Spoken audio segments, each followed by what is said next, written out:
First thing is you are the future finance director or finance manager of a company or a bank, like this. Now, first thing is do not borrow too much. Do not get over leveraged. So if you are borrowing too much, you are inviting financial distress. And it is your responsibility as a finance manager, it is your responsibility to keep the total risk of the firm at a manageable level. You should not take too much risk. Hmm.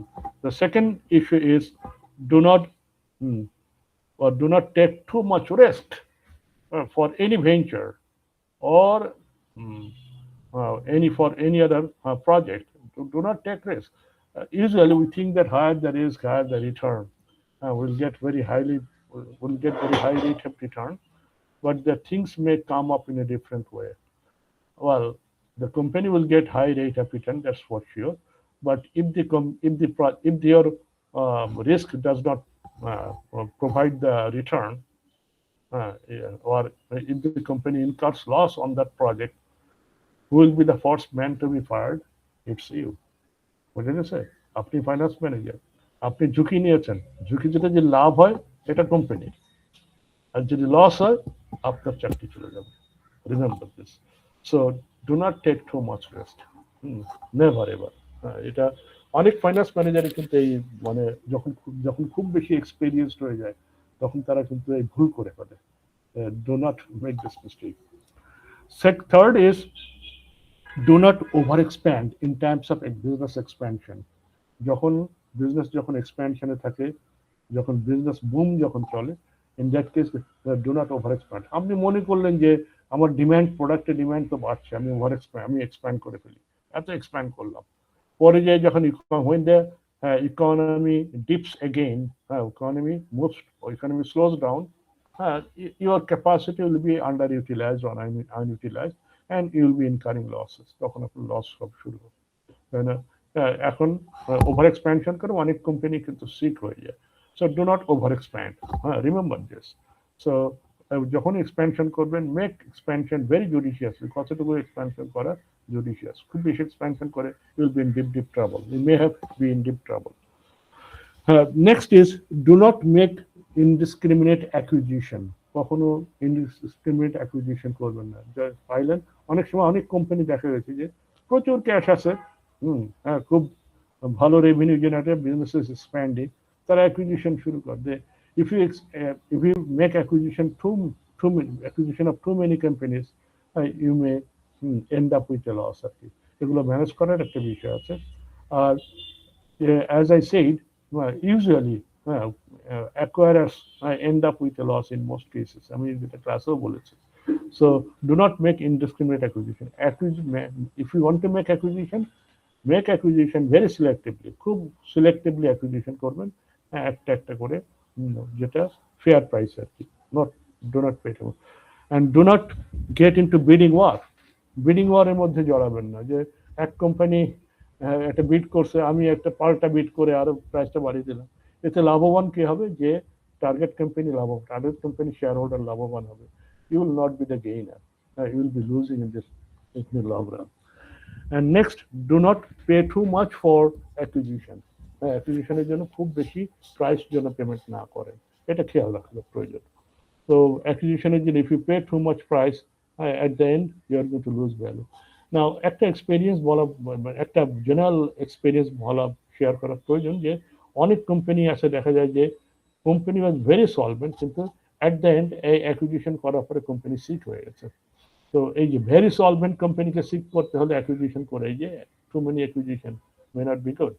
তো একটা bad ফার্মকে যদি acquisition করে ফেলেন, তখন আপনি you may make your company financially distressed. So you are inviting financial distress. You have to keep this in mind. Now, keep these lessons. এই lesson গুলো আপনারা মনে রাখেন, and for you when you get into the job, চাকরির বাজারে যখন যাবেন তখন কি করবেন আর কি করবেন না। Couple of things after remember this, a few things. One of the skill we try to attain is interpersonal skill. You got to work with others, so you should be able to work with others. Comfortably. যেমন আপনার গ্রুপে এখানে কাজ করে, ওদের সাথে কাজ করা শিখতে হবে। আপনি যদি খুব বেশি অ্যাকসেন্ট্রিক হয়ে যান, অন্য অন্য মানুষ হয়তো কম জানে কিন্তু তাকেও রেসপেক্ট করা ভুলে যান, তারা সবাই আপনার এগেনস্টে চলে গেল, হ্যাঁ, আপনি দেখবেন যে সব কোম্পানি, পুরো কোম্পানি আপনার বিরুদ্ধে। এটা আমি প্রচুর এভিডেন্স দেখেছি যে পার্টিকুলারলি ফাইন্যান্স গ্রাজুয়েটদের জন্য দে আর ইউজুয়ালি সুপিরিয়র, সুপিরিয়র কি বলবো ক্যান্ডিডেটস, যে superior employees in terms of knowledge, knowledge and skill. But যেটা হয় যে অন্যের সাথে কাজ করা, অন্যকে রেসপেক্ট করা শিখতে হবে। ইফ এভরিবডি বয়কটস ইউ, সবাই যদি আপনাকে অ্যাভয়েড করা শুরু করে, তখন দেখবেন যে কোম্পানি আপনাকে একসময় ছেড়ে দিতে হবে। তো এই জন্য ইউ শুড রেসপেক্ট আদার্স। আপনি অন্যকে রেসপেক্ট করে চলবেন, যত কিছুই হোক না কেন। অন্য হয়তো কম জানে, কম স্কিল আছে, but still respect others. Next is আপনি একটু when you work in a company, well, if you do not get promotion in time, look for a new job. নতুন কোনো জবে যাবেন। যেমন 3 বছরের মধ্যে যদি promotion, if you do not get promoted within 3 years time, try to think of a new job, নতুন জবের জন্য অ্যাপ্লাই করা শুরু করেন। এটা করবেন আপনার কারণ হলো যে অনেক কোম্পানি দেখবেন যে বছরের পর বছর, 7 বছরে 8 বছরে আপনার প্রমোশন হয় না, ইউ আর স্টিল দেয়ার, আপনি এখনো সেখানে পড়ে আছেন। হ্যাঁ, তো এটা আসলে তার মানে যে company is not evaluating you, হ্যাঁ, প্রপারলি, আপনাকে প্রপারলি এভালুয়েট করছে না। You should look for a new job. আর যদি দেখা যায় যে যে when you are working in a company, remember this, the performance is not always the, or skill is not always the criteria for promotion. প্রমোশনের জন্য performance অথবা skill সবসময় ক্রাইটেরিয়া না। প্রমোশনের জন্য সবচেয়ে বড় ক্রাইটেরিয়া কি জানেন? ভিজিবিলিটি। আর ওয়েদার, হ্যাঁ, you are visible. Communication skill প্রয়োজন, বাট এখন ভিজিবিলিটি বেশি প্রয়োজন। তো কমিউনিকেশন স্কিল তো থাকতেই হবে, on the top of it visibility is very. সবার your performance is visible to everybody. আপনি আপনার প্রেজেন্টেশন, এটা ওটা অনেক কিছুর মাধ্যমে your presence in the public forum, and that is important. তো সেটা দিয়ে আপনার your visibility can is a major criteria for promotion, এটা মনে রাখবেন। তো এই জন্য try to increase your visibility.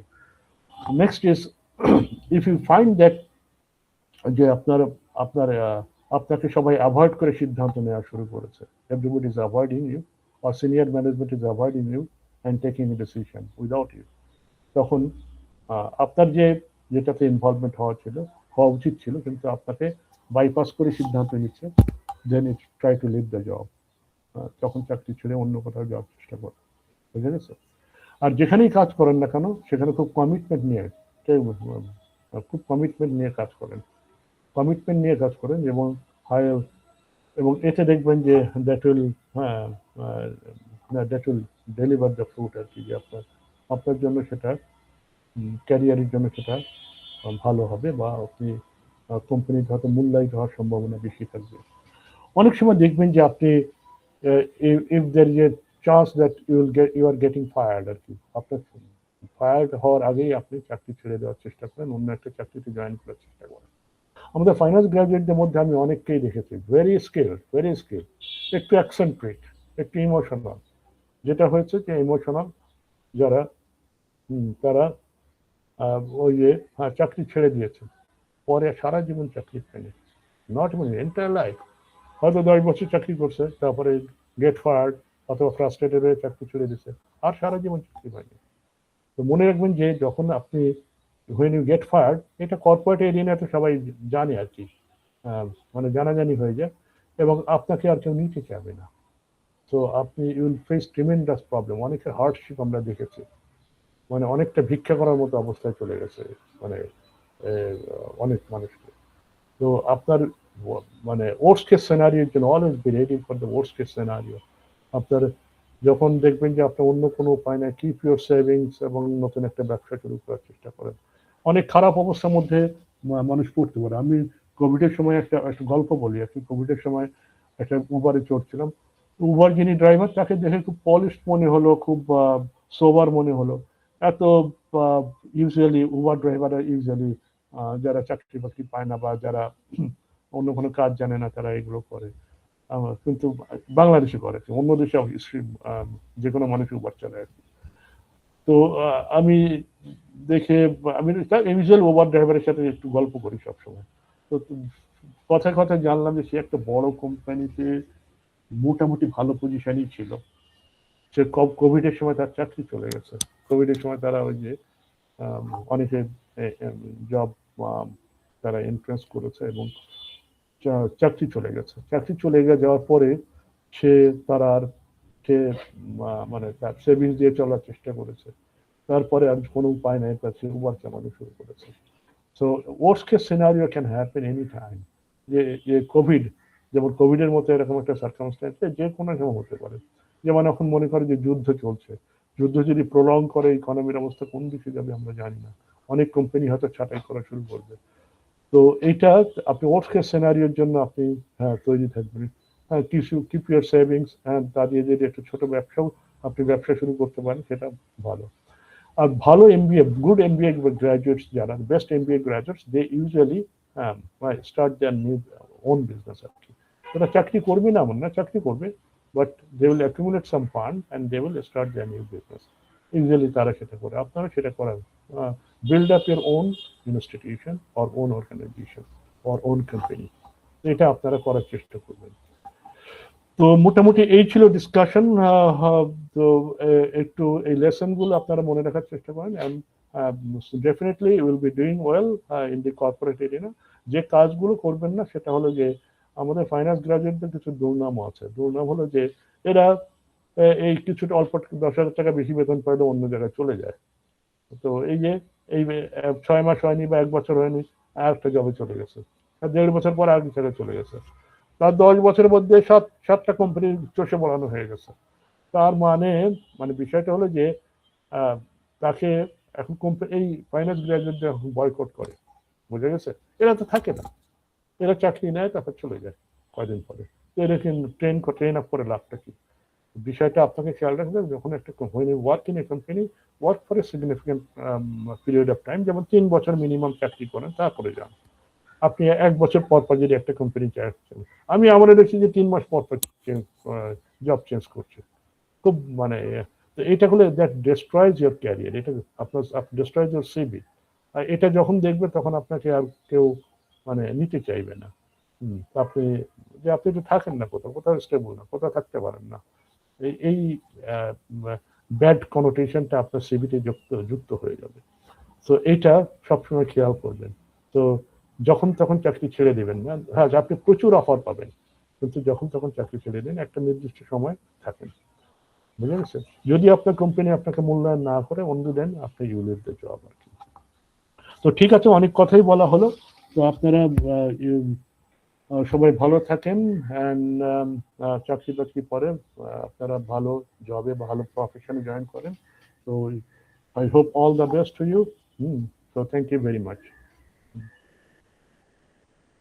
So if you have any questions, Gigi. Thank you too sir, আপনার ক্লাসগুলো অনেক ইনফরমেটিভ ছিল স্যার।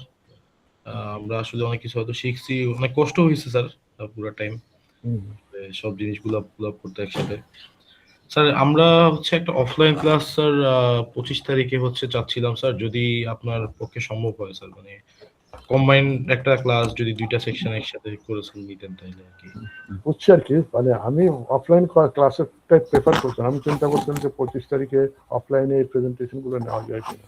তো বিষয়টা হলো যে আমি দেখছি যে আসলে সব ছাত্র হয়তো ফিরতে পারবে না ঈদের পরে। তো ঈদ বোধ হয় 20 বা 21 তারিখে যখন হয়, তো এরপর 23-24 তারিখের মধ্যে ফিরে আসা অনেকের জন্য ডিফিকাল্ট হতে পারে। ইউজুয়ালি ঈদের পরে একটি থাকে, রাশ থাকে। তো এই জন্য আমি আর মোটামুটি ডিসকাশন গুলো আমরা করে ফেললাম, যে আমি যে লেসন গুলোর কথা বলি এটা করে ফেললাম, সো দ্যাট আপনাদের আর মানে অফলাইন ক্লাসের হয়তো প্রয়োজন মানে সুযোগ হয়তো নাও হইতে পারে, এটা মনে করি ডিসকাশন মোটামুটি করা হয়ে গেছে। হ্যাঁ, একসাথে হইতে পারলে ভালো ছিল, আমি নিজেও প্রেফার করছিলাম অফলাইন ক্লাসের, বাট হয়নি। ইটস অল লাক, দুর্ভাগ্য আর কি। ঢাকা ইউনিভার্সিটি এই ছুটি দেওয়াটা খুব ওস্তাদ আর কি, যখন তখন ছুটি দিয়ে দেয়।